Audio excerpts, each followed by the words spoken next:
Hello everybody. Welcome to another masterclass. This one's going to be a biggie. So I'm doing the board itself is 18.97 inches because that's the way they made it from Hobby Lobby. It's in the spring shop collection and it comes attached with jute twine, but I took the jute twine off.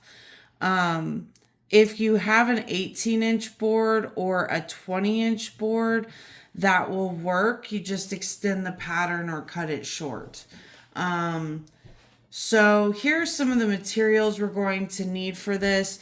You want to come with your board already painted with Folk Art Multi-Surface and Satin Pure Black. If you paint your board in a different black, that's fine. Just base coat your board.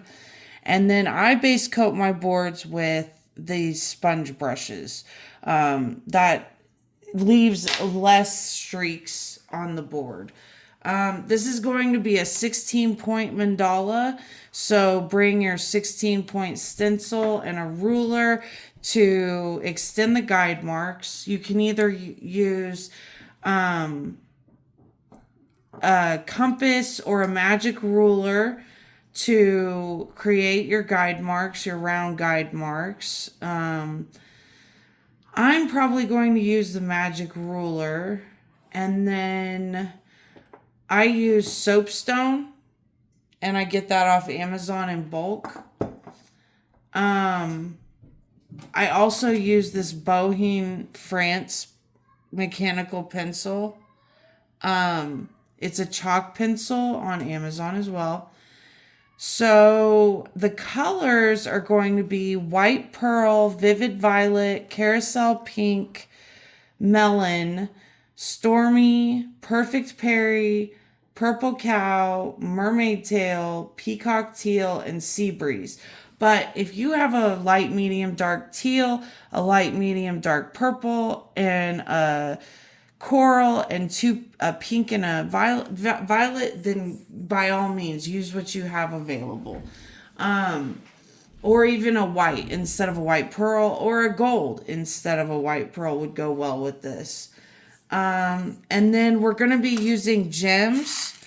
You can get those on Amazon as well. I haven't decided for sure on the color of gems. I'm probably going to go with some pink ones and maybe some clear ones. I'm not sure. And then I also might be using mirrors. So these are the small leaf mirrors, and I get those on Amazon.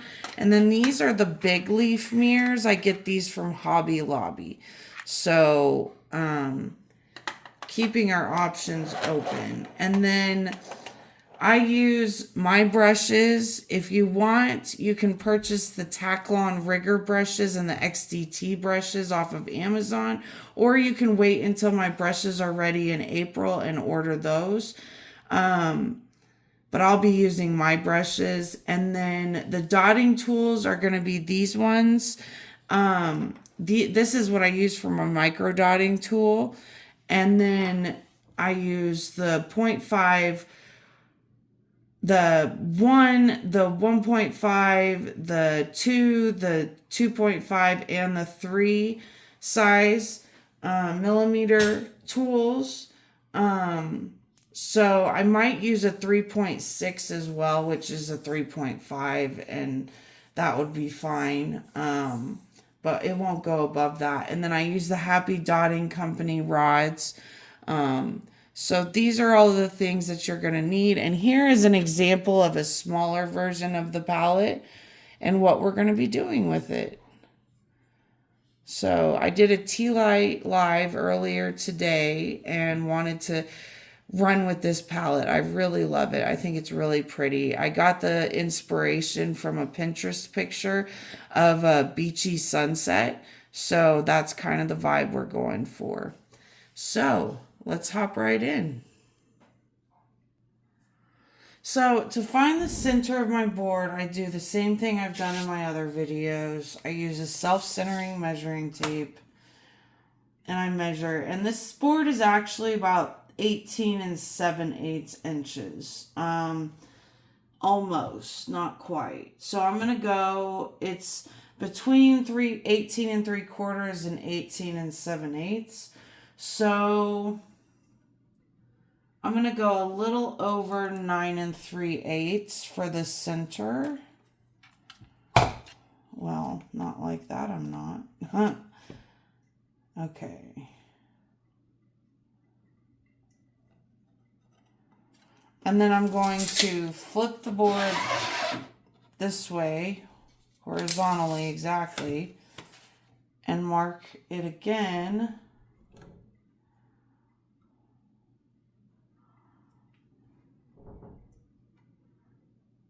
Nine 3/8, a little over. Now I'm going to check the center, which it may be a little off because that was an odd number to measure. So I'm going to gently put my compass on that dot and check the 4 points.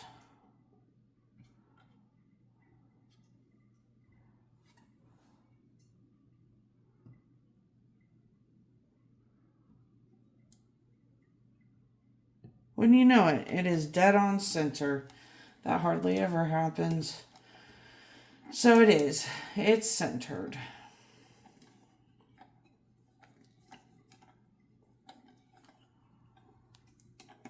And then I drive a hole in so that I can use my magic ruler.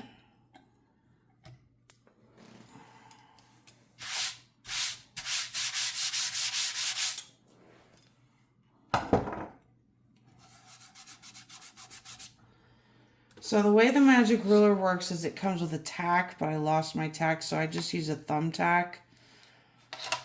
And I'm going to use the inches side, not the centimeter side.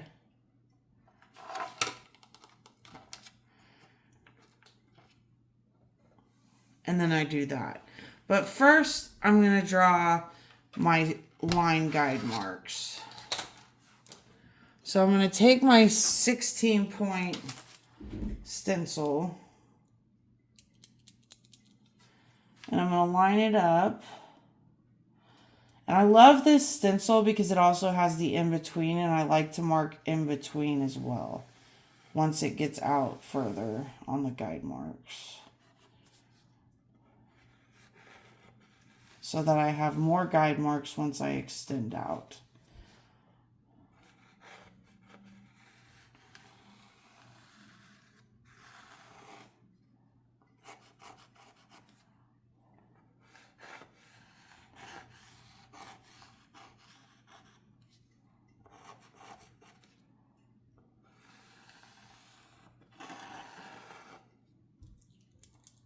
I need more chalk.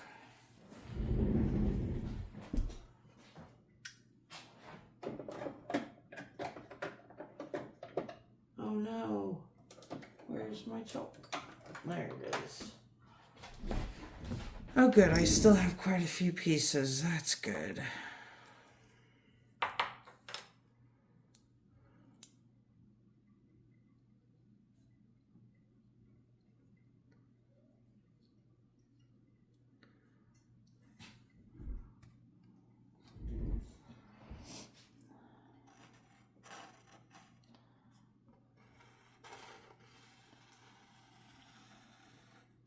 I go around and I mark every guide mark, even the in-between ones.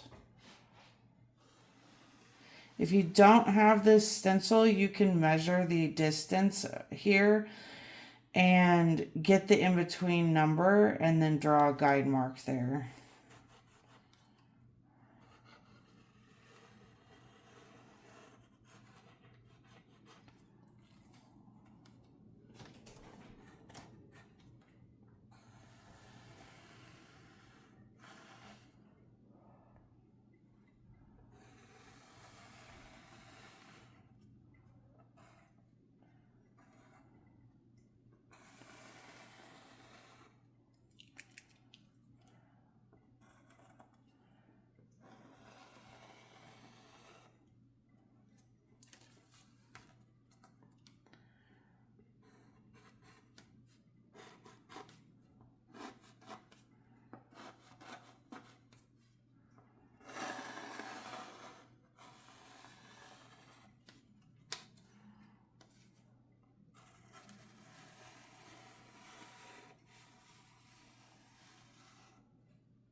Okay.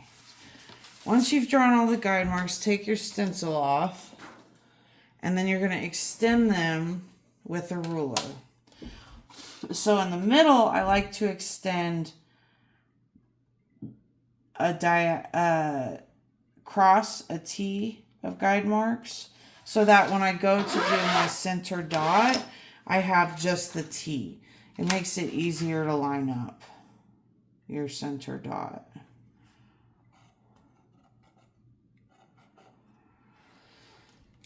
And then go around and extend all of your guide marks around the board.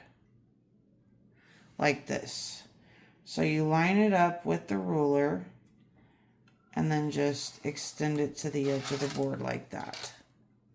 And do that on every guide mark. So in the middle, you'll have 16 guide marks. And then out here, starting at 4 1/4 inches, you'll have 32 guide marks. Double the guide marks. So now it's time to go in with my magic ruler. And I highly suggest you get one if you don't have one, because it makes drawing the guide marks a lot easier.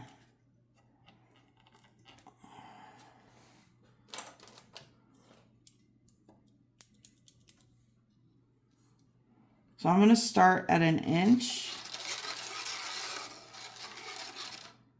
and go every 1/4 inch after that. So if you're using a compass, just start at 1 inch and mark every 1/4 inch. See how easy that is compared to a compass?